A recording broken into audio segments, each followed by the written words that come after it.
So when I was a child, Lynsey, I think my mum probably experienced some symptoms. It would be a reason that she seemed to eat a lot of black magic chocolate around that time. So is there any reason why she would do that? Not sure particular why black magic, but yeah, so some women start to experience a real increase. So as their hormones changes, some of the hormones that are in that kind of fluctuation, one of them is a hormone that tends to increase our kind of drive to eat quite sweet, sugary, kind of they're not so good foods. And so women tend to get drawn more towards them, and they notice it themselves, and they'll say, have real sugar cravings, or have a real craving for chocolate, or just that kind of what we might call junk food, because of that kind of intake of what women kind of want at that point.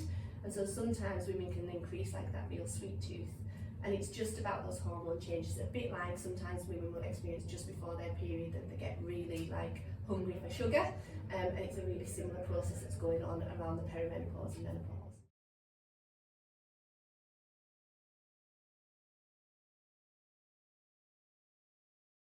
So Lynsey, what kind of things could we look out for, clues that would tell us that someone might suffer more from symptoms than somebody else?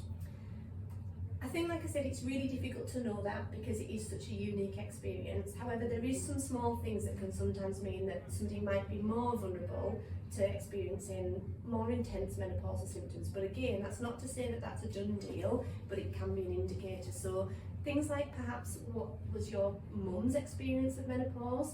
So sometimes we can see a little bit of a correlation around if your mum's gone through an earlier menopause, you may also, but again, it's not definitive. The other thing can be for women that experience particularly the psychological symptoms of menopause, so anxiety, depression and low mood, things like that. If they've had that experience before in their life, or perhaps had that experience around other hormonal changes, so things like puberty or pregnancy, sometimes that can also mean that those women might experience a more intense experience of perimenopause or menopause. But it's really important to say that it is so unique, so we never know that. But if you have that information already, it gives you an opportunity to be really proactive in your self-care. So as you're approaching perimenopause or menopause, you can really start to go, right, okay, I'm going to have to put some things in place here in order to give myself a little bit of extra protection, because I might be slightly more vulnerable to some of the symptoms that might come up through that period.